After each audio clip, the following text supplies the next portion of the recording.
Брошюра, распространенная посольством Китая в Анкаре на мероприятии, организованном в Чараганском дворце, стала предметом очередного скандала в связи с тем, что содержала оскорбление ислама и народ Восточного Туркестана. Китайские дипломаты раздали 42-страничную брошюру турецким депутатам, высокопоставленным чиновникам, представителям НПО, журналистам и академикам, которые приняли участие в мероприятии. В скандальном тексте, подготовленном и распространенном посольством Китая, которое нарушает международное право и права человека на глазах всего мира, имеют место заявления, которые отвергают исторические факты.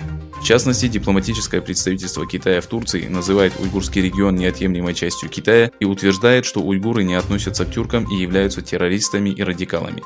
Цитируя главу Всемирного уйгурского конгресса, Крымское информационное агентство сообщило, что действия Китая являются очередной попыткой фальсифицировать историю и культуру уйгуров. С другой стороны, в начале года по данному вопросу выступал и министр иностранных дел Турции Мевлют Чавушоглу. Чавушоглу сделал следующее заявление. Несомненно, уйгуры являются тюрками. Никто не обучал их турецкому языку насильно. Более того, они говорят на турецком языке лучше нас.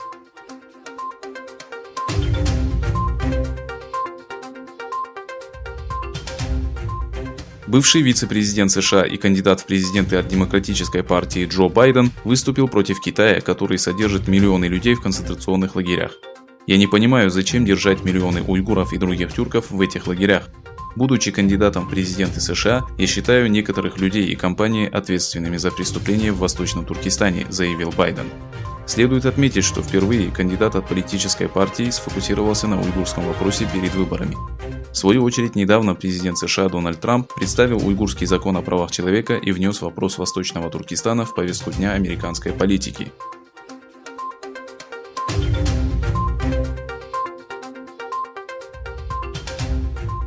В ответ на принятие Китаем нового закона о национальной безопасности для Гонконга, Англия проложила путь к британскому гражданству жителям своей бывшей колонии. Во время выступления в Палате общин премьер-министр Борис Джонсон заявил, что новый закон о безопасности противоречит китайско-британской декларации.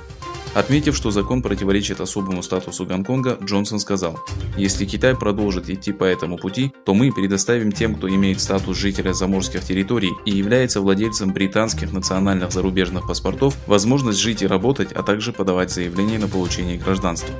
Около 3 миллионов жителей Гонконга, родившихся до 1997 года, будут иметь право жить и работать в Великобритании в течение 5 лет без каких-либо визовых ограничений. В конце этого периода граждане Гонконга смогут подать заявление на получение британского гражданства.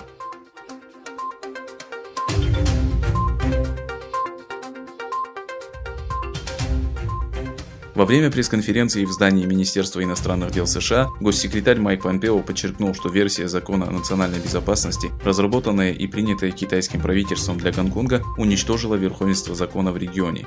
Отметив, что Гонконг является одним из самых спокойных, просторных и динамичных городов в мире, Помпео сказал, что принятие данного закона – шокирующее событие, а также оскорбление для всех стран. «Мы будем продолжать следовать указаниям президента Трампа об исключении Гонконга из его особого статуса», подчеркнул госсекретарь США.